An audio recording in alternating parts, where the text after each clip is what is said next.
What is up, everyone? We're live, pal. Welcome, everyone, to another Wednesday edition of the A-Side Live Chat. I am, of course, your host, José Youngs, here at MMAfighting.com. It is 10:04 a.m. on Pacific Coast, 1:04 p.m. on the East Coast. Joining us this week, I've been wanting to have him back on since the first time he was on. It was almost a year ago. It's got to be almost a year ago, maybe a little less. But the last time he was on, we talked pretty much everything other than MMA and boxing. We talked pretty much mostly about hip-hop. Casey wasn't here, but welcome back, everyone. Sporting News is Andreas Hale. What's up, man? How are you?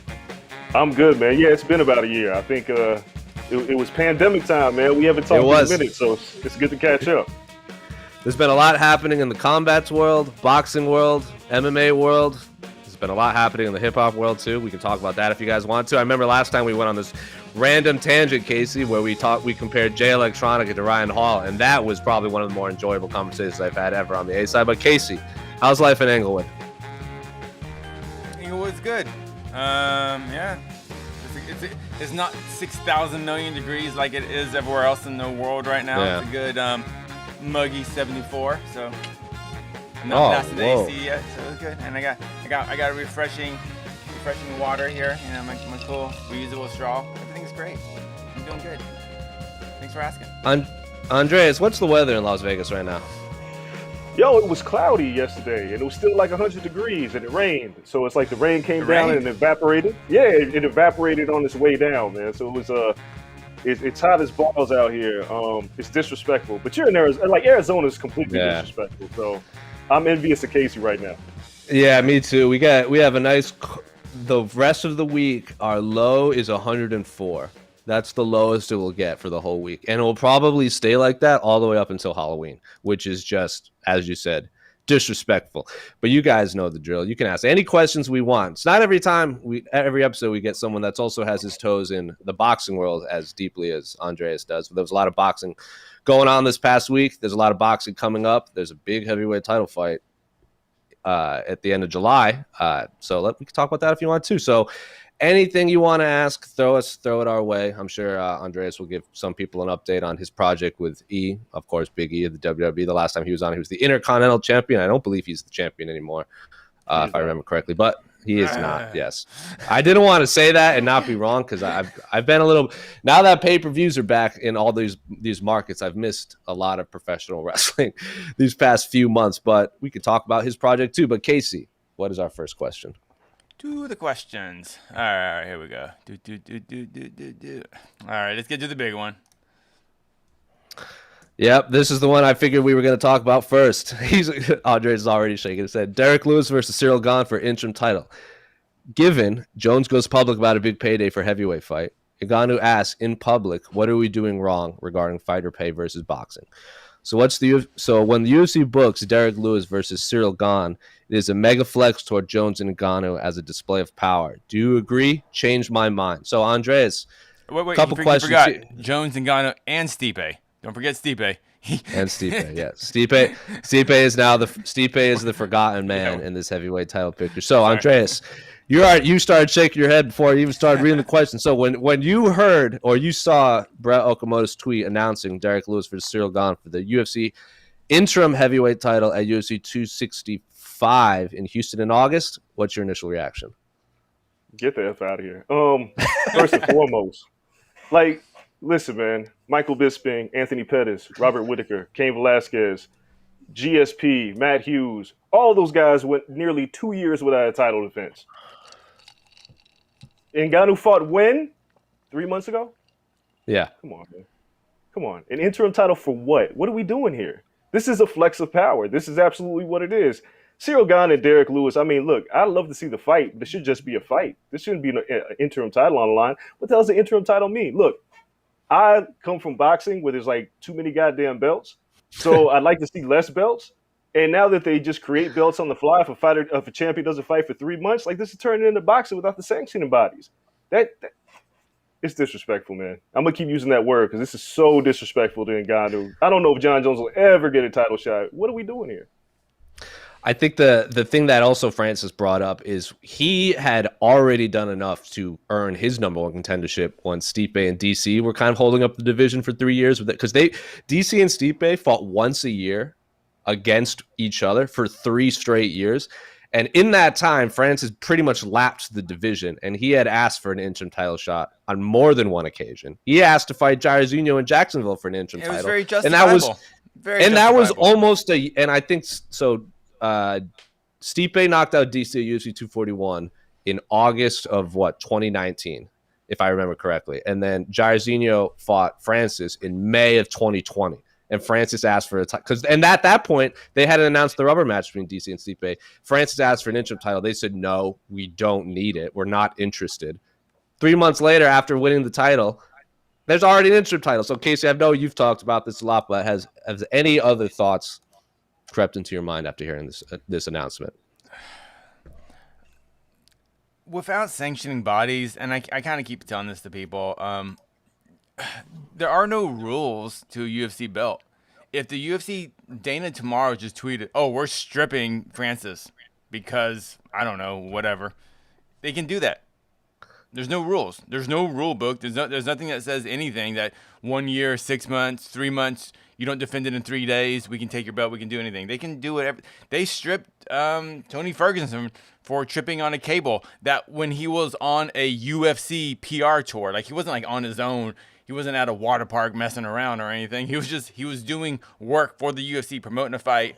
He injured himself, and they stripped him of the title. So like, there's no rules to this. Unfortunately, the UFC belt, as cool as it is and everything, and everyone wants one. To me, it's still just a glorified employee of the month. Yeah, so you get a good parking space. That's about it. There's no rules. They can make him up, and there's a reason for that. So the UFC has options like this. They can just flex their power and disrespect their own belt and disrespect Francis Ngannou. Do you think this, Andreas, was a timing thing? Like they wanted one more belt on that August card, or do you think there's really something behind the scenes going on with Francis? More disrespect for Amanda Nunes too. Sorry. Sure. There it is. More disrespect. More disrespect. Sorry. Amanda Nunes can't headline a pay-per-view on her own for the citle. We really need Ciryl Gane and Derrick Lewis. Like they selling tickets. Is that what we're doing? Again, is that what we're doing here? We couldn't wait another month for Ngannou to defend his title. In all fairness, he deserves that, right? Like he at least has earned that. There's so many other fighters say, "Oh, I'm not ready," or they get hurt. And Ngannou waited all this time to get his title shot, destroyed Stipe Miocic, and he's asking for another month. It's not like he's asking for another year. Ciryl Gane and Derrick Lewis, again, a great fight, but why does it have to be for a title? And if it usurps Nunes and Pena for the title, that's even more ridiculous. I don't think. Let's be honest. You could put 3 or 4 title fights on a card, right? But, most people buy pay-per-views for the main event. And the diehards buy just because it doesn't matter who's fighting. Right. Putting an interim title on your poster doesn't make me sit there and go, ooh, I need to spend $75 or whatever the hell it is to buy a pay-per-view because I want to see Derrick Lewis and Ciryl Gane fight for the title? Cut it out. It's ridiculous. Disrespectful. And it wasn't ticket sales. UFC ain't gonna have problems selling tickets in Houston. They're gonna fill up at Toyotas. It's not ticket sales. Yeah, it's cool to have Derrick Lewis fight in Houston. That's cool, but they sold the tickets already. They didn't need it to sell tickets. Yeah, this is what happens when they sell the tickets out before they announce the fights. Like remember when they did that in the London card that was headlined by Jimmy Manu and Corey Anderson, and people were up in arms over that being the main event, but the tickets were already sold. And the UFC's like, well, you already bought them. Sorry about it. But it's going to be longer before we see Jon Jones, Francis Ngannou, Andreas. That was pretty much a layup to book that fight at some point. And now it seems even longer. It's going to take even longer.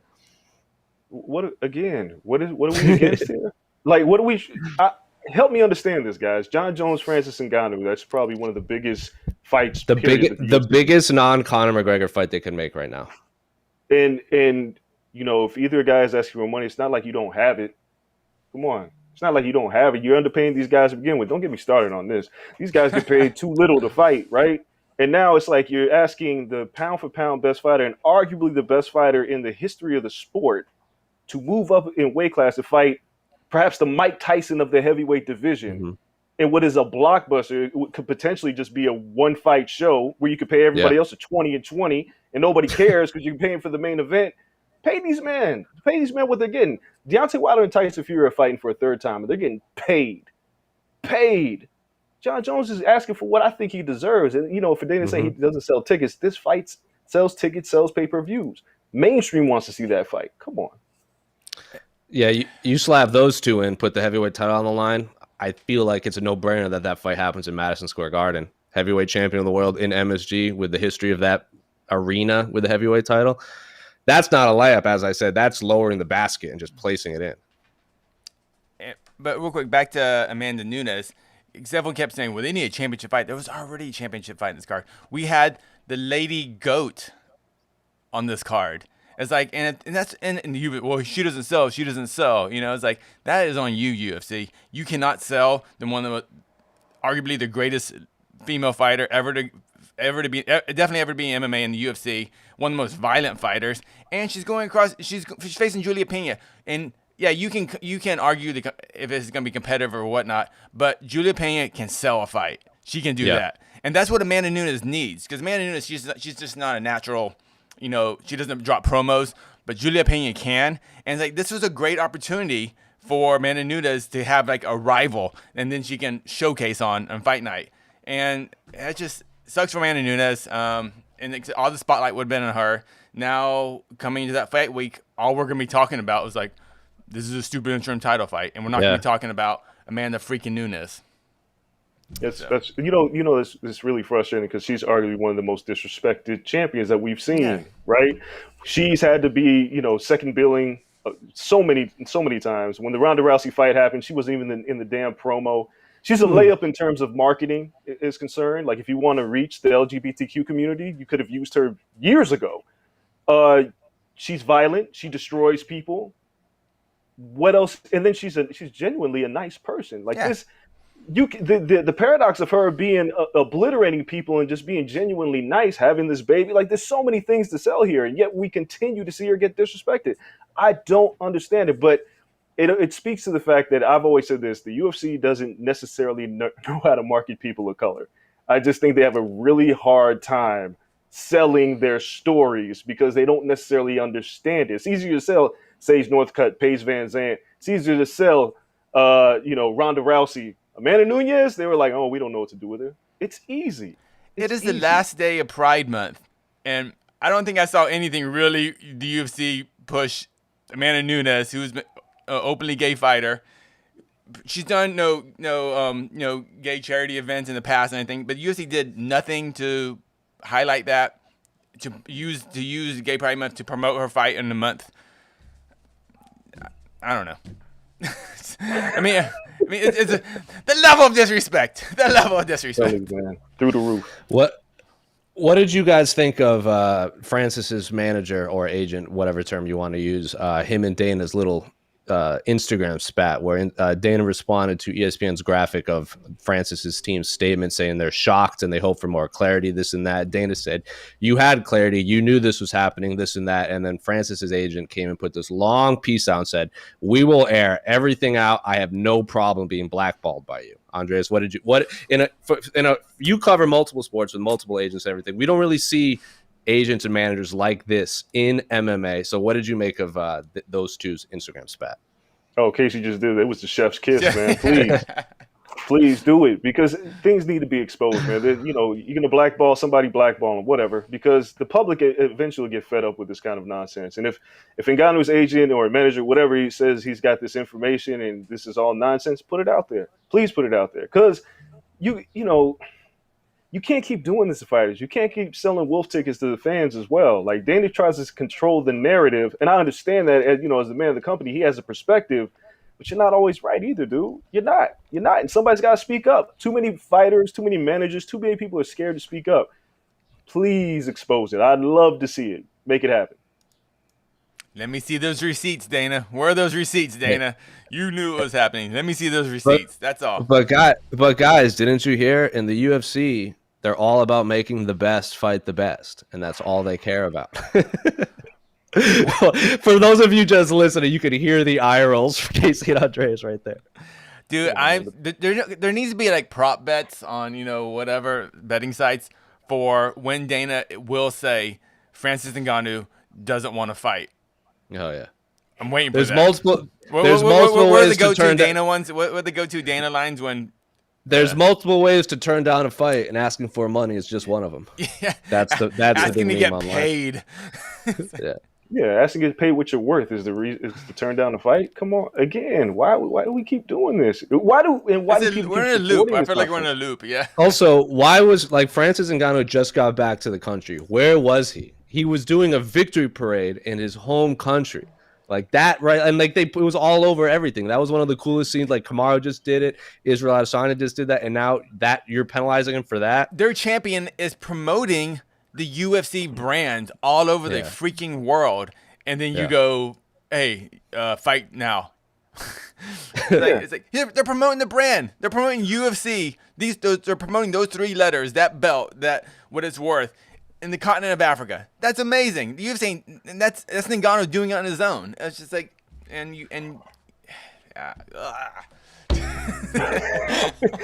me ask this question though: what does an interim title really mean? Let's get down to the meat. Glorified number 1 contender that gets a shiny belt.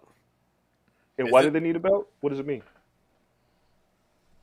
Usually, there's a champion who's completely inactive, injured. You know, at least a year of inactivity. It's 3 months. What is this belt? This is a fake belt. You remember if you're a pro wrestling fan and CM Punk won the title and ran off against Alberto, when Alberto Del Rio tried to cash in, and then John Cena beat Rey Mysterio, held up the title, and CM Punk came back, and fans were like, "Oh, that's the real champion right there." Mm-hmm. CM Punk was barely gone as long as Francis Ngannou, and that's scripted pro damn wrestling. CM Punk was gone like 24 hours or something like that. Wasn't it like the day? No, it was like 4 weeks, right? Yeah, it was 4 something weeks. weird. Vince McMahon was like, "Yeah, let's have a have a new champion." Then Punk came back, but he literally ran out of the company. That was the storyline. And Ngannou hasn't done anything but promote the company. And this interim title fight belt isn't a glorified number 1 contender, because we know damn well Lewis, whatever goes down, goes down. But then Jon Jones goes, "Okay, I'll fight Ngannou for $50 or whatever." He's in front of the line. So this ain't even in a perfect world, Jon Jones is fighting Francis Ngannou and Derrick Lewis is fighting Ciryl Gane in the co-main event for the number 1 contender. And isn't Stipe ahead of both Gane and Derrick Lewis? Yeah. I mean, like when we were in Houston, I asked Dana White for an update on the Derrick Lewis Francis fight. He goes, "That's the fight. Winner will fight Stipe. Jon Jones is going to wait." That was what he said a month ago, and now that's just out the window. So yeah, that means Colby Covington is not fighting Kamaru Usman, for people keeping track, because Dana White said that just as much as he said Derrick Lewis, Francis Ngannou. So that fight is clearly not happening. Wait, wasn't Colby Covington? Wasn't he? Wait, refresh me on the history. He was also an interim champion who didn't get the fight for the belt. I mean, with his interim belt, right? When he fought Kamaru, he wasn't interim champ, right? There was no title unification fight. No.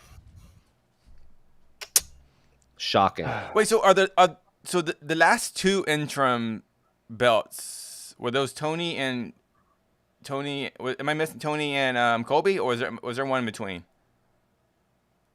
Well, Poirier was the interim champion. Yeah, Poirier got the unification. Okay, Poirier. So he actually is an interim that actually was number 1 contender. Okay, well, there was one in between. All right. And I think that one was justified, right? The Poirier one, because Khabib had been out for a bit, or he was going to be out for a bit. Yeah. I mean, and most times, I'm not a fan. I mean, I'm not against interim belts, and they're justified. Bellator just had they really that one is interim belts, and that was very justified because of the tournament. And it's not something that's not injury. Sometimes it's just if you have that's the issues when you have a fighter in 2 weight classes. Sometimes they can get tied up in 1 weight class. So that one made sense for Bellator, and no one had an issue with that. This one clearly doesn't fit that. I guess. Oh my God, we're gonna be talking about this so much. Dang it, this is. It's frustrating. Yeah, it's frustrating. If you're a fan, you should be frustrated. Us as media, we're frustrated because we all want to. I mean, no disrespect. I love Derrick Lewis. I think he's a great guy, and Ciryl Gane seems like an excellent fighter, and I love to see that fight. I just don't. Just stop disrespecting the champ. That's all. Stop disrespecting your champions. You cheapen your champions by doing things like this. You cheapen your own belt. The UFC cheapens it. Like they're very cut off the nose, bite the face. All that stuff. Yeah. I want one last thing on this, Andreas. Yes. I want because you're in the boxing world. And we're talking about solely the fights, not the business behind it or anything like this. What were you more disappointed over? Losing the Francis Jon Jones fight that was a layup, or Anthony Joshua Tyson Fury unification for all the belts? Jon Jones, Francis Ngannou. The reason why is because, we kind of knew that Tyson Fury was going to be stuck with Deontay Wilder. And we kind of also know that the winner of that fight, well, if Tyson Fury wins, more than likely the Joshua Fury fight will still happen.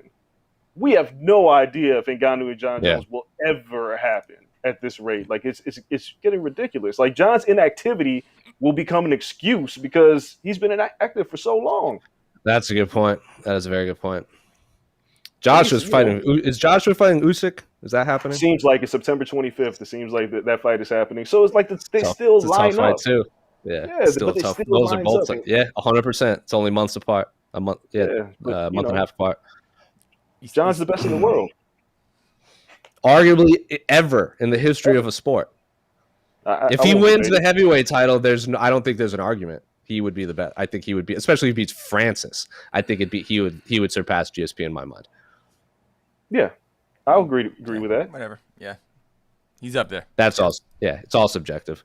Yeah. But yeah. Sorry, I was just thinking about that Wilder 300-pound bench press video. Sorry. Great form, right? Did you see his coach? Do you follow his coach? Sorry. Wilder's new coach on Instagram, Casey. He posts the weirdest stuff. I was at the press conference and he was a weird dude. So. No, it's another level. Did you see that video of like his lady painted a picture of him, Andreas, or that video of his lady painted a picture of him, Andreas? Yeah. Yes, man. I saw that and I was like, yeah, this makes sense for a heavyweight champion to have this guy as a trainer. Whatever. Listen, I'm still excited for that fight. I'm excited for it too. If Deontay Wilder wins that fight, it's going to be ridiculous because everything that's gone on between the suit being too heavy, the accusations of cheating and loaded gloves, to his own trainer, spiking his water or throwing in the towel and being paid off. If he wins the third fight after all this nonsense, and then he's going to tell everybody to shut up, it'll be it'll break the internet. If he blows Tyson Fury out, it'll break the internet. I really wanted Tyson Fury. Because Tyson Fury is obviously the biggest troll in the heavyweight division. I really wanted him to come out wearing I wanted him to come out wearing the same suit that Wilder wore at the press conference and just start shadow boxing on stage. I thought that would have been hilarious. Like when he came out in the Batman outfit against Klitschko. He shadow boxes and gasses out like 10 seconds in. Like, yeah, man, you're right. You're right. This is heavy, man. I don't know how he did that. Very impressive. Heavyweight tomfoolery. All right, some other ridiculousness. After last night's Tough, is there any argument that Tough should stick around as opposed to Contender Series, which would add 2 to 3 seasons a year? I think Casey's answered this a lot. He doesn't want Tough to exist in general, but Andreas, what are your thoughts on the Tough Contender Series debate? Tough should die. Tough needs to go away. Like, it did die. It came back. It's a zombie. Yeah, it's not only that, if you go to the UFC Apex, there's like a timeline of Tough. It literally says 2005 to 2018. Like it had its own gravestone, and then they brought it back. And why? It's not like they even brought it back with a new format. It's the same. Like, I'm away from home. I got kids. Cry, cry, cry. I got to fight for my family. Cry, cry, cry. Let me scrap, bro. They're still wearing the neon-colored basketball jerseys as uniforms. It's been like that since season 1. And it's not like there's heat. There were heat between these coaches going in. No, there's nothing there. There's nothing interesting about this show whatsoever. Yeah. These narratives don't even get me, I'm like, I don't want to watch.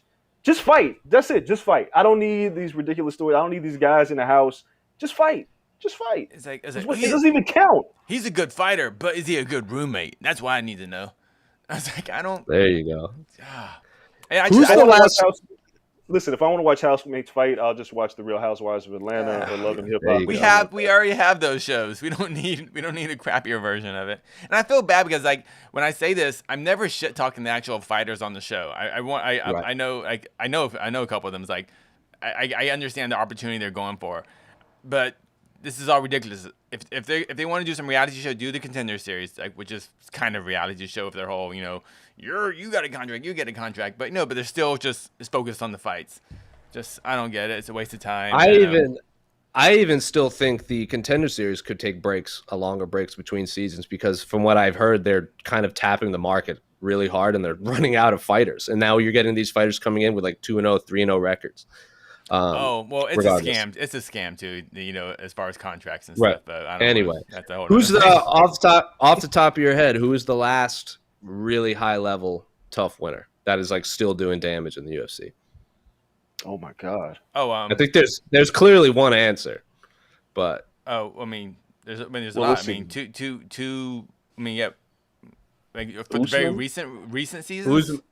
Usman is the Usman one. He's obviously champ, and since Usman, then, Rose, No. Carla. no, I'm not talking about like the season crowning a champion. I'm talking about like they won the Ultimate Fighter, and then they had to like fight their way up. I'm not talking about like Nico and Rose, and I'm Rose talking didn't about win, winner. but- okay, I know I'm talking about I know winners. you think. Because like Kamaru. Kamaru, and then the next season is Ryan Hall. Obviously, he's kind of inactive right now. And then Tatiana won the year after that. She's obviously, I think a lot of people consider her one of the uncrowned champions. But after that, you got like Brad Katona. Juan Espino is still good. Macy Chazen is still good, but like I don't know if they're winning titles anytime soon. Tim Elliott, Jesse Taylor's. Brad Katona's not even in the UFC anymore. You know who's doing well off their tough stint is freaking Let Me Bang guy. Lane. Julian Lane. Julian Lane. Yeah, who he's has doing won- great in bare he has- knuckle. He got a victory. I watched his fight. Like he's crazy, but he comes out. He has this Let Me Bang still. And he has one knockout win in the history of his combat career. Yeah, it's called Let Me Bang, not Let Me Knock You Out. It's just he's always banging though. He's banging. The guy bangs. It's not a lie. Not a fan. Juliana Pena could obviously win the title. Corey Anderson could still win the Bellator title. He won. But Eddie Gordon also Ryan won that Bader wasn't season. Ryan Bader tough?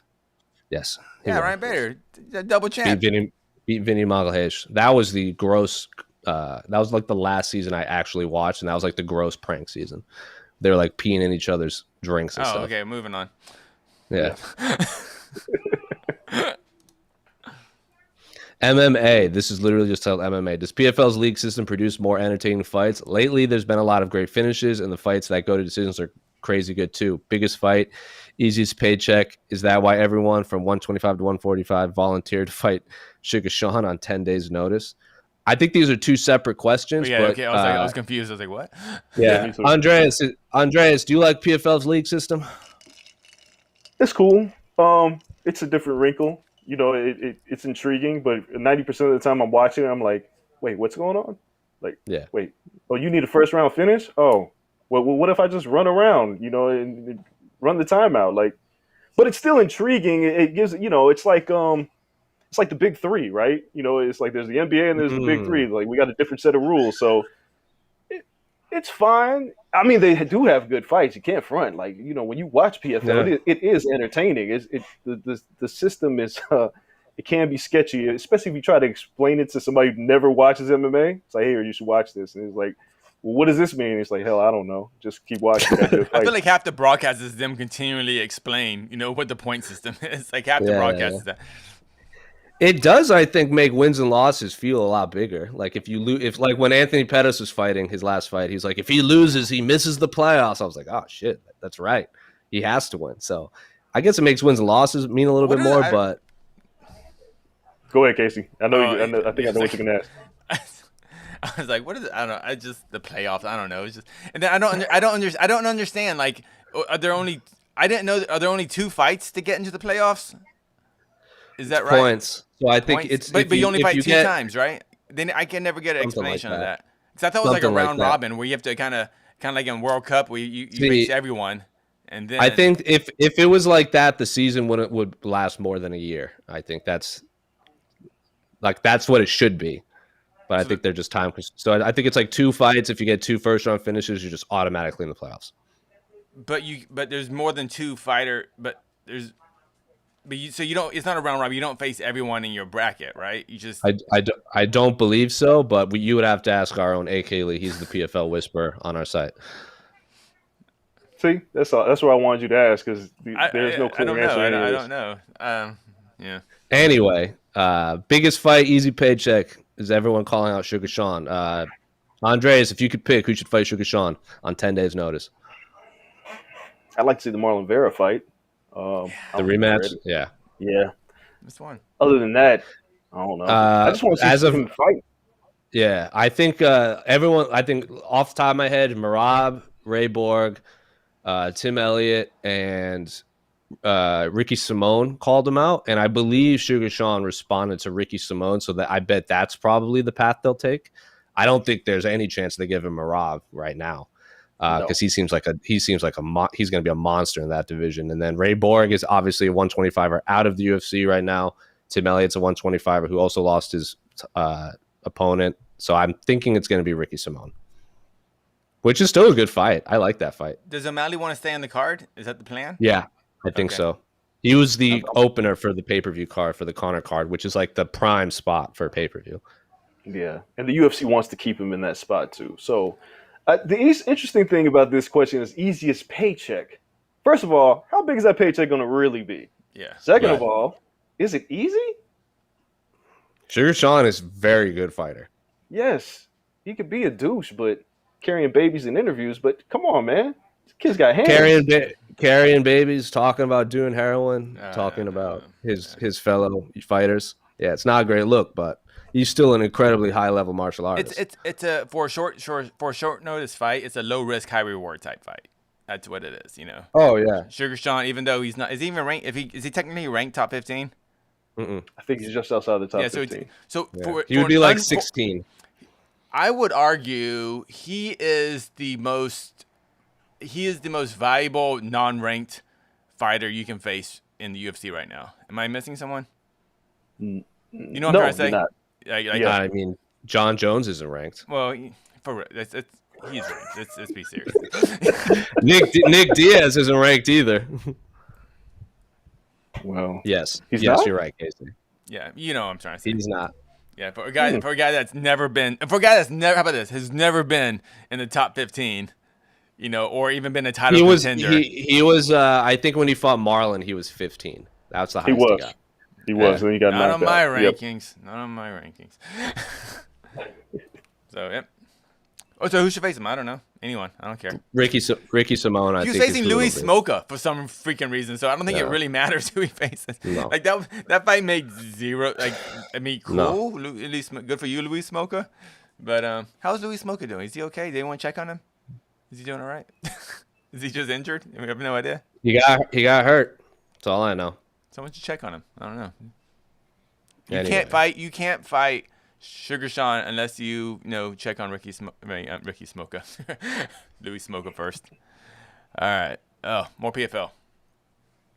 Muff Daddy, Mr. Wheaties Box. Where's Anthony Pettis go from here? And using the benefit of hindsight, how much of a mistake was he going to PFL? When he left the UFC, Bellator seemed like a much better place for him, knowing that he could have fought guys like MVP, Patricky Pitbull, Douglas Lima, or Paul Daly. It just seems like his star power took a big hit going 0-2 in PFL. Also, fun fact, him and Kamaru Usman are the only 2 fighters with multiple wins over a top 6 ranked UFC welterweights. Who's the other guy? I know he knocked out Wonderboy. Who's the other guy he beat? I want to figure this out without looking at topology. Yeah, me too. Oh my God, I don't know. I can't think of the other one. It's just Wonder Boy. That's the only one I can think of. Duh. It's obvious. But both fights were at the first time they fought was at lightweight. Who is it? It's Chiesa. He tapped Chiesa at 226. Oh yes! Wow. I didn't think Chiesa was top 6, so that kind of. Yeah, he's number. Yeah. Him beating Neil Magny catapulted him into the top 6, and then of course he knocked out. So he has stoppage wins over Stephen Thompson and Michael Chiesa. Anthony Pettis is getting into that Michael Johnson area in the sense that he has incredible victories and like, what, you lost to them? type of guy. Listen, you know what I mean? Listen to this stretch. Like, people always say who has the hardest, like the toughest schedule, like record wise in the UFC. I would look to Anthony Pettis's like resume at one point in a row. These are who we fought in a row: Cowboy Cerrone, Benson Henderson, Gilbert Melendez, RDA, Eddie Alvarez, Edson Barboza, Charles Oliveira, Max Holloway, Jim Miller, Dustin Poirier, Michael Chiesa, Tony Ferguson, Stephen Thompson, Nate Diaz. That is from the years 2013 to 2019. There is no easy fight, and at one point, all of those fighters were at one point top 5, if not top 3 fighters in the division. And so yeah, Anthony at the beginning of that list, those are prime versions of those fighters. It's very important to note too. Like, yeah, correct. And a lot of them are stopping. Like Charles Oliveira and Gilbert Melendez are incredibly high level black belts, and Anthony Pettis submitted both of them. Yo, that's a murderer's row. Like, if this was college football and a strength of schedule, that is those are arguably the outside of Habib and BJ, like the 10 greatest lightweights ever. His resume.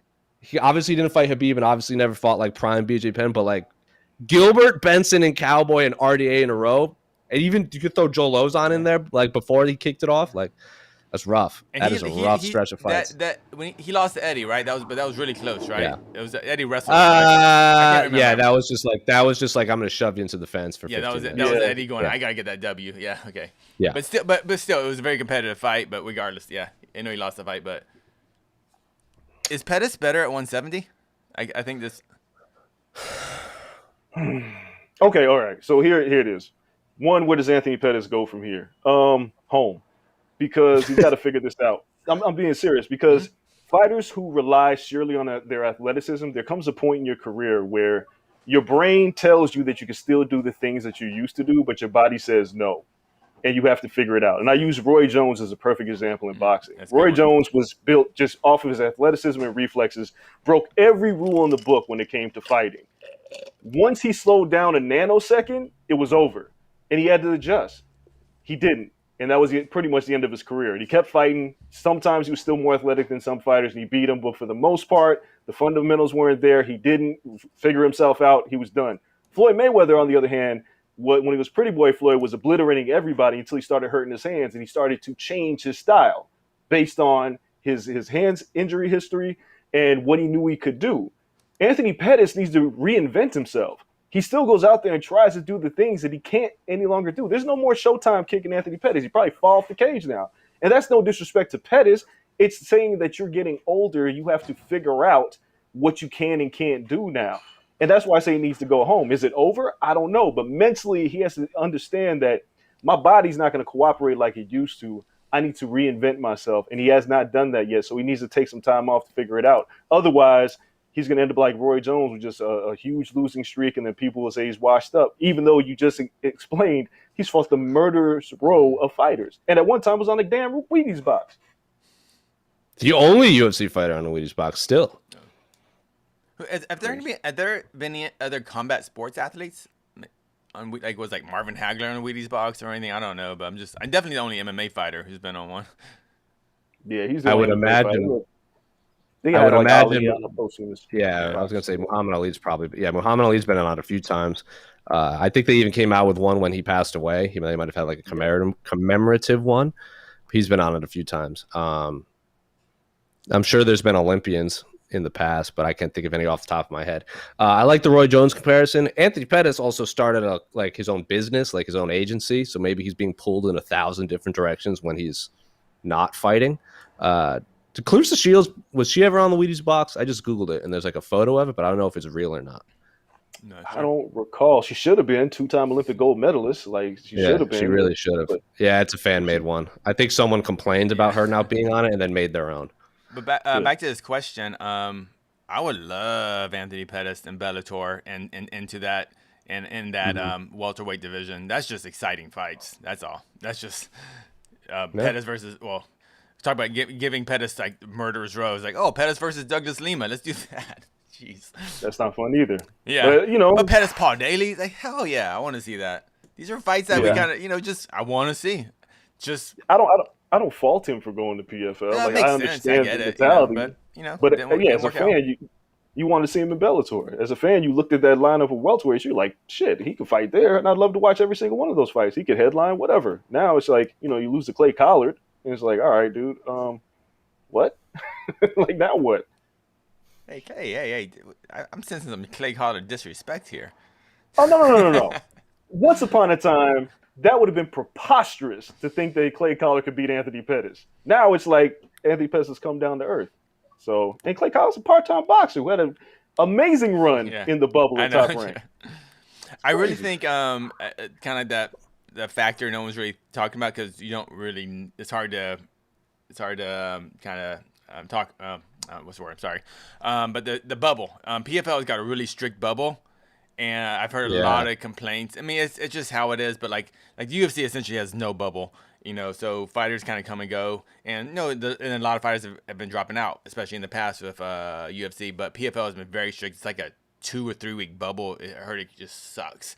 So I heard Pettis kind of like another fighter saying it really just mentally drained them and just made it very difficult to fight, and they a lot of them thought they didn't fight their best, but they all had to go through the same circumstances, so it wasn't like he had an unfair advantage over someone else. But it'll be interesting seeing Pettis kind of back in this kind of non-pandemic version of Pettis, where he can just kind of train regular if his coaches kind of maybe just be more mentally there, and but the PFL thing just didn't work out for him. To answer your guys' questions, Muhammad Ali has been on the Wheaties box twice, in 99 and 2012. Max Baer was on it. Who's Jack Dempsey and Max Ken Baer? Norton. Is that a boxer? Are those all boxers? Yeah, they're all boxers. Okay. That's what I said. They're all boxers. Max Baer fought in like the 40s. Oh, okay. Like That's he was, awesome and name. then obviously it's Baer. And then obviously Jack Dempsey and Ken Norton. You guys know. Wow. Stone Cold's even been on the. No, Stone Cold Steve Austin's also been on the Wheaties box. He's the only professional wrestler. Well, he deserves There you go. Tristan Gordet, Jeremy Stevens explanation to MMA fighting. You buying Jeremy Stevens' justification why he pushed Jakar Klose during the fighter face-off in April for UFC Vegas 24? In an interview with MMA Junkie, Stevens felt Jakar got too close for comfort, which he did not like, saying that he came up with his hands behind his back, putting himself nose to nose with him, which he felt broke conduct first. According to Stevens, he felt that he didn't cause the concussion with this hard push that day and felt that Klose wasn't ready. Citing other interviews where Klose was switching camps and dealing with injuries, Stevens felt like it was BS and just a bunch of excuses. So Casey and I had talked about this when it first happened, but Andreas, just quick thoughts on the Jeremy Stevens, Jakar Klose situation. Man, these stare downs, these guys getting close to each other and using it as an excuse to push somebody, but it does get kind of out of control, and I can understand the invasion of personal space, but you got to do something about it then, right? I don't know if this was Jakar Klose looking for a bailout, but it sounds like it, right? It's like there was a lot of things going on in his camp. Am I buying Stevens' excuse for pushing him? Yeah, actually I am. I understand why he did it. How many people get pushed to these, weigh-ins anyway? Lots, right? Whose fault is that? Whose fault is it? Apparently, it's Sean Shelby's fault that day. Dana blames Sean Shelby. And how many shoves have there been when Dana White's there? Lots, right? That's 6 more than Sean Shelby's. Yeah. Once a show. How many UFC cards have there been? I'm gonna say once a show. Yeah. And Sean Shelby is 130 pounds, and Dana White's like this big dude. Like, it's stupid. But I understand what Jeremy Stevens is saying about personal space. Like, somebody gets in my face like that, I'm pushing them. No. Look, I get it. I don't agree with it. I think you should conduct yourself better. I think you shouldn't push fighters, especially the day before a fight. I don't think you should. But his explanation. You know what? I have to think about this for a second. What do they call these? What is this called? It's called a face-off. It's called a face-off. I guess the question becomes, what are you doing? And what is Jeremy Stevens' nickname? Lil Heathen. There you go. Living up to his nickname. He came out to real motherfucking G's. Like, he's a gangster. Yes, he did. So, I have to look through the history of Jeremy Stevens face-offs to see how close he Oh allowed no, other fighters to get. it is always like that. I remember when Renan Barão got off the scale and he was literally adjusting his pants, like tying his like his sweatpants and looking, and he was looking down, and he didn't even see Jeremy Stevens, and Jeremy Stevens shoved him away because Renan Barão wasn't paying attention. And Renan Barão was like, "What the hell was that?" Like, it caught him off guard. Jeremy Stevens always gets aggressive. Yeah. Always. I recant my statement because now I remember these things. Okay, yes, the Renan Barão thing. Yes, but it's not justifiable. No, I mean, you just can't. You can't justify it. Like, I get what he's trying to say. That. Like, he shoved the hell out of him. Yeah, he did. Double shove right here in the shoulders when you're flat-footed and your hands are basically behind your back. That's going to F you up, especially a freshly dehydrated Drakkar Klose. This isn't like hours later when they're rehydrated and like they're ready and they're kind of in fight position. Then you get a shove. It was just like, and dude, Drakkar Klose may not be everyone's favorite fighter, but he's still a tough MFer. Still, he was like a borderline top 15 lightweight, and all of a sudden people were like, he's a wimp. It's like, no, like he's a human being. That's just MMA fans being MMA fans, because he also went to the PI and got tested and he was messed up. Like, that's why they. He still can't fight. I mean, that's crazy. They still can't fight because it was like a whiplash. It was a whiplash effect. Whiplash, yeah, and it basically gave him concussion. Who's paying for that? That's the big. Yeah. Again, like we talked about this a ton when it happened, so it was like the story of the week. I feel bad. Like, if you slip and fall, if you come to my house and you slip and fall, right, and you crack your head open, you sue my insurance, right? And then my insurance is take care of your doctor bills. It's my house. That's the UFC stage and scale, right? Like, where these in their building, in their $1 billion building. Okay, just checking. Yeah, but it's Sean Shelby's fault. Remember? Sean Shelby. Oops. From sorry. Fayaz Rafiq, apologize if I mispronounced the name. Who's next for Ronda Rousey? Any promotion? Valentina and the GOAT are great champions, but pay-per-view buys and mainstream popularity just aren't there. No disrespect. That is disrespect. I mean, she's about to have a baby. So what's next for her is being a mom. Who's the next Ronda Rousey? Who's the next Ronda Rousey? I don't know. Ronda Rousey's Ronda Rousey. Why do you? Yeah. That's she's one of a kind. For all her faults or whatever, she's still one of a kind. And I'm still bummed she's not part of the sport. Me too. She was lightning in a bottle. You can't emulate that. Yeah. What she came and did for the sport. Like, people disrespect Ronda all the time, but she was washing people. Yes, the game evolved. That's what happened. When Royce Gracie fought Matt Hughes, the game evolves and it moves on. But at that point, she was the baddest on the planet. Absolutely. Yes, we made dumb comparisons. People said, "Oh, she should fight Floyd Mayweather." A bunch of dumb stuff. Yes, but you can't take away from what she did, but you can't emulate that either. There will never be another Mike Tyson, right? Mike Tyson was lightning in a bottle. Don't disrespect Valentina and Amanda like that, because Amanda doesn't even get the opportunity, which we just talked about earlier. We just talked about, I mean, that stretch of time in MMA with Conor and Ron, like, that was like pre-champion Conor, when like every single fight he had just kind of captivated the entire world. And Ronda, that was a special time in mixed martial arts. Andreas, you mentioned this earlier about the UFC not being the best, or just I think MMA in general not being the best at promoting fighters of color. Do you think this comes at all into it with Valentina and Amanda Nunes, or just in just other female champions? Yes, absolutely. I always said Rose Namajunas was a layup for them in terms of her story, marketability. She was a layup. Ronda's the easiest layup because, you can't argue against what she accomplished, but it's easy to market that look. Yeah. And fighters of color, if you don't have and it's funny because you guys know the UFC team, there are lots of people of color that work behind the scenes, right? But they have stories to tell. And I've always said this about boxing. Lazy journalists always tell the same stories about fighters of color. He fought his way out of the projects because he didn't have a daddy, and now he's a world champion. And that's not true for every fighter. Fighters have different stories. It's kind of like pro wrestling, where a white wrestler has so many gimmicks. They can be so many different things, but the Latino wrestler, they're the same. They had guys coming on lawnmowers because they can't think of anything better. You have to tell better stories with your fighters. And it's not like there's not a base out there that you can appeal to. There's a reason why the MMA crowds look like they do. There's a reason why there's still people that I know that I grew up with say, you watch that white boy sport? And it's not because there's so many people of color in the sport. But if you're not selling them to these markets, how do they even know they exist? Because my friends ain't buying no expensive-ass UFC pay-per-view for fighters that they don't know. But you have to sell these fighters to a community. And that's what boxing does so well. You look at the Gervonta Davises of the world. You look at the Deontay Wilders of the world. They are able to sell these fighters. The UFC just has a huge problem selling fighters of color. And I can't understand it. There's so many intriguing stories. I don't want to hear about Kamaru Usman's dad in jail for the billionth time. There's so much more to him being a father. I don't want to go to Black History Month and the story that you're telling is Michael Chandler adopted a black kid. Look, I think it's so great that Michael Chandler adopted a black kid, but that's not my Black History Month story when you got a billion fighters of color.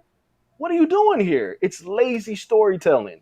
Everything's got to have a story behind it. And if you can't tell a story properly, you shouldn't be in this business.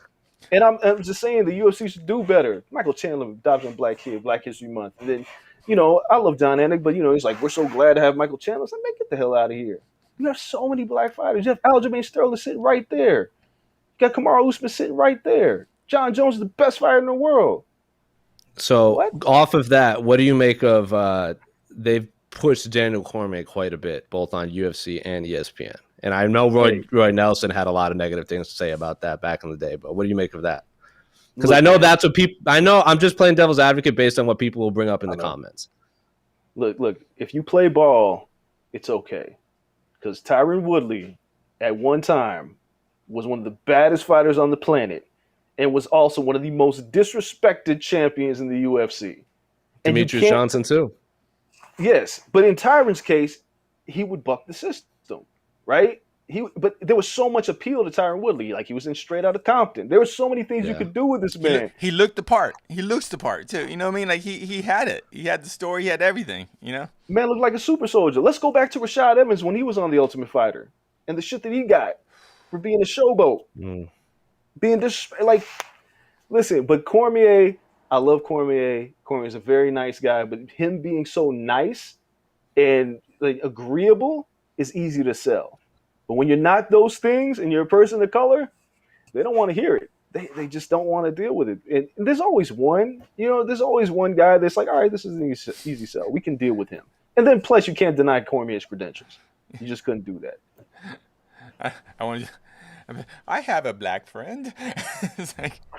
Essentially, that's what it is. You have all these black fighters. Look, I use Aljamain Sterling as a perfect example.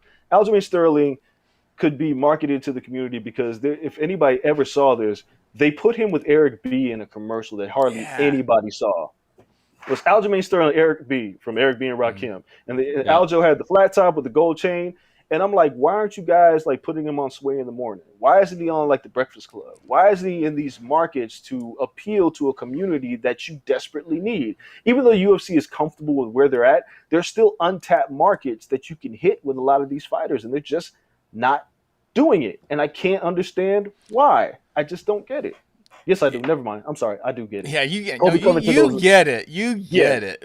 Colby Covington goes to the White House being the interim champion. Yeah, I get it. I was kind of shocked because I was never into combat sports until I got into MMA. But then when I got to MMA, I started going to boxing events. My wife, she covers lots of Mayweather big boxing events. So I started going to these boxing events, and I was like, holy crap. Even though it's just still people punching each other for money, the demographic was so different. And Andreas, you go to big events for both sports, and you just the demographic crossover is very, very limited. And I've always been kind of amazed by that. I live in Inglewood here. It's a very diverse community here. And so when I train in my garage, and I can tell everyone there's youth boxing gyms down the street.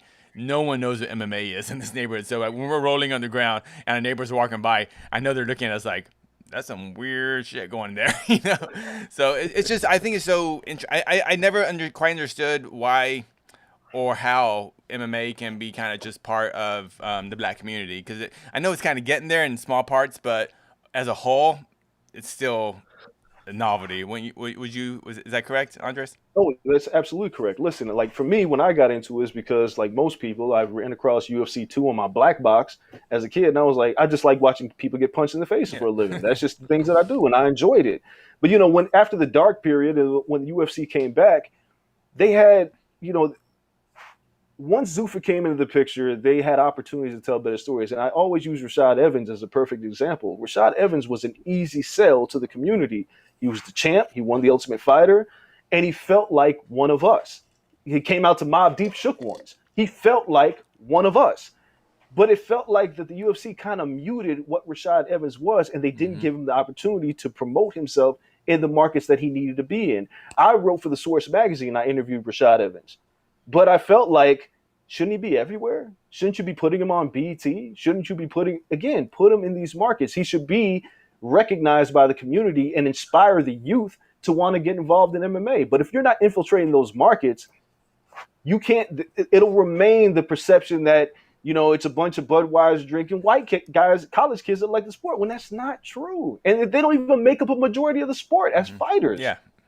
It's crazy. I can't wrap my head around it in those terms. But then I hear Dana White talk sometimes. I'm like, I get it. All right. We'll do some rapid fire, Jose. Who did what Woodley play in Straight Outta Compton? Was he part of the lynch mob? He was part of the lynch mob. Correctly? Yeah. I couldn't remember. That's the easiest. Like, how could you not sell that? But whatever. Whatever. All right, here we go. Yeah. All right, rapid fire before we close it out. So I'm going to our YouTube comments. So thank you for all the comments. I'm gonna throw a bunch up now. I've been keeping track. Here we go. What are your 4th of July plans? Getting ready to go to Vegas. No big fights. No fights. Yeah. I'm getting ready to go to Las Vegas. Yeah. This is for Jose. Before we got on, I said I hadn't covered a fight live since last March, so I'm mentally preparing myself for McGregor-Poirier next week. I'm jumping out of the frying pan and into the fire, so I'm about to drink a lot this weekend. How about that? Yeah, it felt like, because I was talking with our good buddy Oscar Willis, and I felt for like a year and a half, it was me, him, John Morgan, and like a rotating group of other MMA medias that would come in and out. And it is the last few, we've seen more and more of our old friends again. So it's going to be fantastic to see a bunch of the people I haven't seen in a long time. Because it feels weird going to Las Vegas and not seeing everyone. I know, crazy. So your 4th of July plans are preparing for Conor versus mentally, Dustin? Yes. Yeah. Mentally, he's gonna sit there and like, I'm gonna stretch. I'm gonna get all my healthy fats in. I'm gonna get all that stuff. Get ready. Right. Carb up. You already know, and it's hot as hell in Vegas too. So yeah, I'm relaxing this week for once. Yeah. I'm going to go see some boxing. Last Saturday there was so much boxing, bare knuckle boxing, and MMA that like a week of nothing will probably mentally reset me. Yeah. Anyway. All right. I have a question for Andreas since he covers MMA. All right. This question first. Hi guys. Stopped a moment to say hi. Go Ryan Hall. Yes, Ryan Hall is returning in the fight we're all going to be at. So very excited. Andreas, last weekend we had Lomachenko win, Tank Davis win. We had the big UFC fight. We had bare knuckle boxing going on. Biggest winner, single winner of all those events. Who stood out? Whose performance stood out the most? Gervonta Davis. Tank showed us a lot. He fought Mario Barrios at a higher weight class. Now, granted, there was a lot of smoke and mirrors with that fight. Mario Barrios was tall, and they made it seem like, oh, he's tall. But Mario Barrios, he fights on the inside. So he's kind of, I don't want to say he's tailor-made for Tank, but it was a fight that Tank could win. But he faced some adversity, and he showed this power could carry up from 30 all the way up to 40. And he filled up another building in Atlanta at State Farm Arena. The kid's a star. He's a star. He's the biggest winner, and I can't wait to see him fight again. Was that a good fight? I didn't get a chance to beautiful see fight. It. Awesome. Beautiful performance. It was. Go ahead. I was gonna say it's one of the. I've spent a lot of time saying I can't wait to see what happens when Tank Davis gets punched in the mouth one good time and how he reacts. And Mario Barrios hit him a lot, and Tank adjusted. After those first 4 rounds, we was trying to figure it out, and then it became a war. And Mario Barrios had never been down in his career, and and that uppercut to the body was a thing of beauty. It was I just incredible. I tweeted a gif of it, Casey. It was picture perfect. Every single question I had going into that fight for both men was answered. Like, I think both men came out winners, but obviously Tank Davis was the biggest winner, and I need to see him fight Ryan Garcia. That's literally the only fight I want right now, but it's not gonna happen. Yeah. No, not anytime. It's never gonna happen. Is that a fight that actually makes sense, or is that more just a no? I think it's a fight that makes sense. Okay. Well, it should be. I don't follow boxing super close. It should be Ryan Garcia and Devin Haney should be fighting, because like there's those videos of them like they fought amateurs 1,000 times and they trained, and that's the big story. But of course they're never. I don't think Ryan Garcia is ever going to take that fight. But Tank Davis is. It'll happen because Eddie Hearn in the zone and Matchroom. It'll happen. It has more of a chance of happening than Tank and Ryan Garcia. Floyd Mayweather had those comments like, we can keep all the fights in house. We don't have to venture outside. That's posturing, because if the money's right and Ryan Garcia continues, his stock continues to rise, you damn right they're gonna fight. So I'm gonna present you some names, because I talk about these a lot off this podcast, but now that you're here, I want to take advantage of it. Haney, Garcia, Tank, Lomachenko, Lopez. 10 years. Who's had the best career? Okay. In 10 years from now. Before I answer this question, are you talking about in terms of how much money they made in star power, or the better actual boxing career? The boxing career. It's tough. It's tough. I'm leaning towards Teofimo right now, because he already beat one of the best fighters in the world. Yeah. Yes. And Tank is very small, and he's outgrowing his weight class. So when he fights taller fighters, it's going to be difficult. Ryan got put down by Luke Campbell. He got up, which was great. But I feel like Ryan's own personal issues may get in the way of his career. Devin Haney is probably the most skilled, but I think he's going to turn into one of those fighters like Terrence Crawford, where he can't land the big fight. So I'm going to say Teofimo for now, because Teo is an excellent fighter. Marketability, like he's very marketable. Yeah. Like his post-fight celebrations are there. Cuts a good promo. Cuts a good promo. His dad is batshit crazy. He's pretty much got everything that you would want to see for a young fighter to become a superstar. So in terms of boxing career, I'm gonna go with Teo right now. You think Haney's is the more talented boxer than Lopez? I think they're. I'm such a big fan of Lopez, but so I don't know. This is the first I've heard someone argue that. Yeah. No, Devin gets a lot of shit, right? Because he doesn't finish people off. But you know who else got a lot of shit for not finishing people off? Floyd Mayweather. And the thing about Devin is he's got an excellent jab. Who? Floyd Mayweather. Floyd Mayweather. Is he doing all right? Yeah, he's wearing hella gold chains and yelling orders. He's crazy. But Devin is a guy I think is like, when you watch his fundamentals, and he's 22, right? It's not like he hasn't gotten close to peaking yet. So we're going to see him fight a lot more, and I think people will get over themselves. They'll be critical, but as long as he keeps winning and he gets bigger and wins more titles, I think skill-wise, him and Teo are right there, I think. Yeah. Also, if you were to tell me that in 10 years from now, if you were to tell me that Ryan Garcia never fought again, I also wouldn't be surprised either, because I feel like he's in and out of the sport so much, which is unfortunate because I think he's super talented, but it's always in and out with him. He always tells me he's going to retire in 3 years, right? Yeah. And that's what a lot of young fighters say. He had said at one point he wanted to quit boxing in like 5 years and do MMA. I was like, that's not going to happen. Yeah. There's no way. He told me he wanted to have a clothing line. He was like, I want to have a clothing line. I was like, Ryan, listen, man, you're young, right? And when you hit 30, you're going to be like surprised, and you're going to be like, I still feel like I got more left in me. All fighters do this. I'm going to retire before I'm 30. No, you're not. But he's got like Abercrombie and Fitch things, and his social media page is blowing up. He doesn't have to fight. No, he really doesn't. Like, Ryan, how old is Ryan Garcia right now? 22. I believe him and 22, 23. Yeah, him and Haney. When you're 22, the age of 30 feels like 65. Yeah. So yeah, I get that. When you're 22, you feel like 30 is old, but when you're 30, you go, oh, all right. Ryan also has like the best team, like in terms of his coaches and everything in box. He trains with Canelo. Like Canelo's going to all of his fights and everything, so he's going to get that rub too. So yeah, I hope he doesn't quit. But if you were to tell me he never fought again, I wouldn't be surprised. No, I wouldn't be either. Just fly through these. Just fly through these. Happy 55th birthday to Mike Tyson. Oh, most memorable Mike Tyson moment, Andreas, real quick. Just one. We're gonna keep it in the ring. In the ring. Oh, come on. I'm sure you. I don't want. All right, fine. Out of the ring. What biggest, most memorable moment in Tyson? The interview where he told Leslie he was gonna eat his kids, man. Like, oh my God, that's. Look, I've watched every Tyson fight. I actually have a DVD collection of every single Tyson fight. And yes, he was explosive, phenomenal in the ring. But that post-fight promo, like that man cut a promo. I was there's reasons they use that promo, and I feel like there's a song every year that comes out that uses parts of that promo. Yes.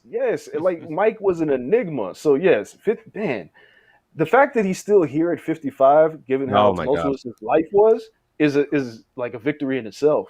Mike Tyson's biggest turnaround, between him and Snoop Dogg, their babyface turns were incredible. Snoop was on trial for murder, right? Mike Tyson went for jail for rape. And these guys were like two massive baby faces. Snoop's doing a goddamn Corona commercial.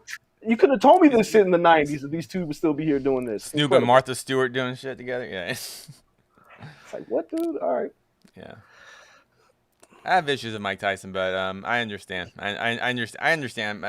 There's redemption. I get it. Yeah. Mike Tyson normalized face tattoos. Oh my God. I would not. Someone told me that's the most, because I'm kind of big into the tattoo world, and that's probably the most famous tattoo in the world. Is Mike Tyson's face tattoo? I would say. Yeah, when he did it, we was like, he's lost his goddamn mind. But yeah. But now you know what? Now you don't even see it. It's just kind of part of it now. It's weird. It's also that tattoo has also brought to the forefront copyright laws and tattoos, because now if you put it in a game or when it was in The Hangover, it's copyright trademark stuff, because it's an original piece that the artist did. Remember Carlos Condit got sued for that? Yeah, Carlos Condit too, when they put it in the video game. Yeah, that's a weird thing. All right. Go ahead.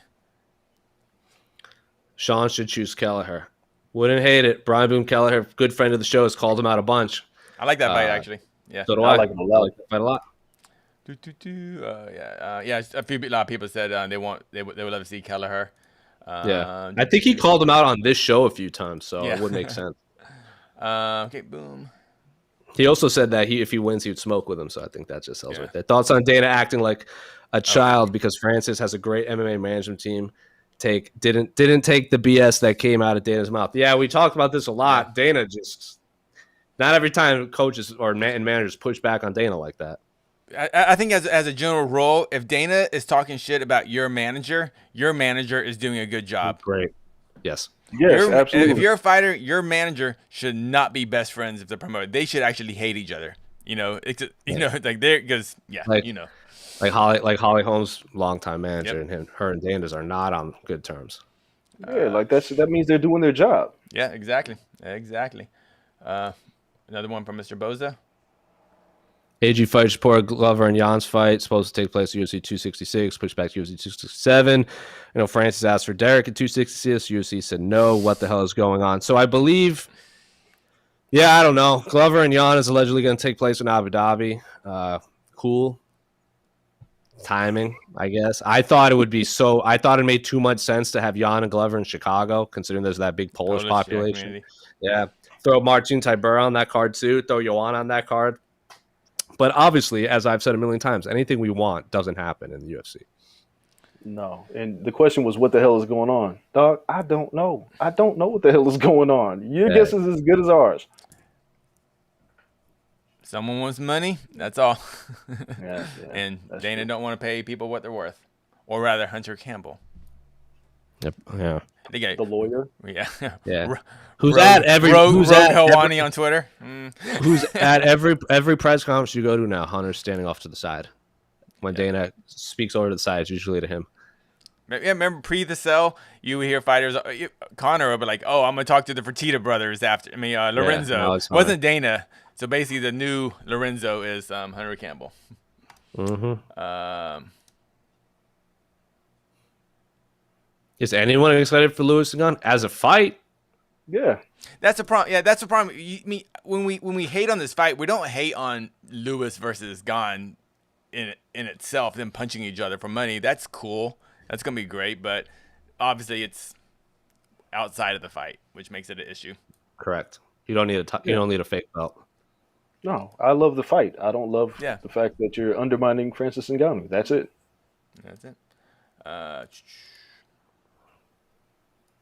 Jake Paul donating money to fighters. Yes. What is Sarah Alpar? I believe it's her name. Started a GoFundMe, and Jake Paul quote tweeted it or shared an article and was basically like, it's a disgrace, this and that. You have my support, so on and so forth. So we've talked about this a million times, me and Casey, on various post and preview and A-side shows. But Andreas, what are your thoughts on professional boxer Jake Paul getting into the UFC fighter pay argument?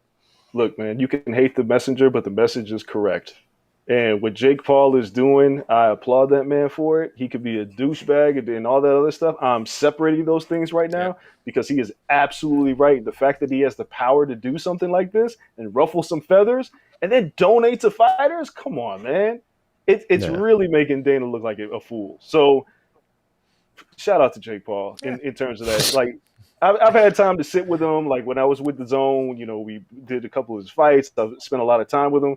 You may not like him as a person, but again, the message is on point here, and I love it. Mm-hmm. Jake Paul annoys me because it reminds me, God dang it, humans are complicated. You can't just be. Why is there a gray? You're either a good guy or a bad guy. God dang it. I hope he's doing this for the right reasons too, because I know a lot of people saying he's just doing it just to take shots at Dana. If that's what it takes, so be it. If that's what it takes to have change, so be it. But I hope he sticks with it. Is what I think people are saying. It's not just a smokescreen. Yeah. Oh yeah. And we have an interview coming out with is it what was the latest? Sarah Alpar. Sarah Alpar. Alpar. Yeah, we did an interview of her today while she was getting while Jake Paul was donating money to her. It's pretty awesome. Sick. We're gonna fly through these. Hot take: Jon Jones loses to everyone in the top 5 of heavyweight and light heavyweight besides Lewis and Cher. I think Jon Jones could very well has an extremely high chance of being the heavyweight champion of the world. Yeah, I think he will be. But I've been saying that forever. I think Jon Jones has lost his last 2 fights. Yeah, I think he wasn't motivated. I'm sorry. I don't think he was as motivated. I think if this man fights as a heavyweight, I think fighting for if Francis Ngannou is going to motivate Jon Jones, I also think Jon Jones has one of, if not the highest fight IQs I've ever seen inside an octagon. I think Jon is going to be the heavyweight champion of the world. Are we really doing motivated Jon Jones? Yes. Are we there yet? Yes. Are we there? Yes. Are we doing motivated Jon Jones? Yes, we are. Yeah, we have to. Yes, we are. Yes, we are. I don't like Jon at heavyweight. I don't agree with the light heavyweight thing. He can't be anyone in the top 5 light heavyweight. At heavyweight, I don't know actually. I mean, anyone at heavyweight can put you to sleep in one punch. That's the thing. Yeah. Like you give Derrick Lewis 25 minutes to land one punch. Yeah, that's all you need. Anyway. The Ngannou fight is the intriguing one because Jon's never been a great striker, right? And it only really takes one from Ngannou. That's why I always wanted to see the Rumble Johnson-Jon Jones fight because I wanted to see him deal with that kind of striking. So that's the only thing that concerns me is that power because Jon, he can get hit a lot, and it only takes one from a heavyweight. But I think at light heavyweight, I think he beats everybody there. Yuri Prochaska, that's he's future champ. Yuri Prochaska. Yeah, because he fought in Ryzen. We get it. Anyway, we want. Yeah. We Casey, we know you like. This isn't between the links. You're not hijacking with Yuri Prochaska talk. Anyway. We're gonna. All right. We've been going a little. We've been going on for a long time. We've been about 18 minutes long. I did want to get this in because I saw him tweeting about it for a bit. Top 3 MMA fights we're looking forward to. Jon Jones and Francis Ngannou. If that ever happens, are we talking about realistic fights? Yeah, fights that are actually going to happen. I don't know. I'm really excited for TJ and Corey Sandhagen. That doesn't have a date, right? Yes, it does. Doesn't it end of July? They rebooked it for end of July. Oh, okay, awesome. Adesanya Whitaker 2, whenever that happens.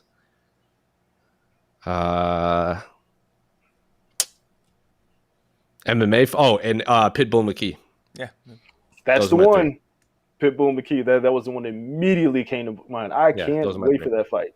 Quite a sketch. I'm very interested in next week's fight with Conor and Dustin too, because I So do need I. Dustin to get his So do I. flowers. Like I really need him to truly get his flowers by 9 times out of 10 the guy who wins the second fight wins the third fight in the trilogy. So if Dustin does this, I'm interested. But if Conor wins, the internet breaks again. So I'm very intrigued by the atmosphere next week for that fight. Yeah, that fight. I'm super, but I just want that fight. I can't talk about that fight because I'm going to jinx it and then it won't happen. Oh, I love chaos, so let's talk So about do it. I. I love chaos. I love chaos. Because it's not on me. It's not my money. I know. I absolutely love chaos too. When I was sitting cage side, when Nate Diaz got the cut, and then they called the fight against Jorge, and everyone was booing. I'm like, this is kind of fun. This is funny to me. Just fight fans so upset. But we've gone a little over time, and I wanted to get this in because I saw him tweeting about it, and right before we close out, real quick, Andreas, what do you think of the off season? I like the offseason. I also think it's overrated. What is off-season? It's J. Cole's latest album. Oh, yes. Gotcha. It came out right when I was going to Houston. It came out, so that's literally all I listened to when I was walking to events. Like, I like the offseason a lot. My problem with it is not J. Cole, it's J. Cole fans. They were like, this is classic. It's the greatest album ever. It's like, it was out for like it's 24 hours. It was out for 24 hours, and it was already like instant classic, this and that. It's like, relax, but I thought it was really good. I don't know if it's album of the year, though, because Tyler, the Creator's album is really I was going to good. bring it up. That's what I was going to close That's with. why I want to talk about Tyler's album.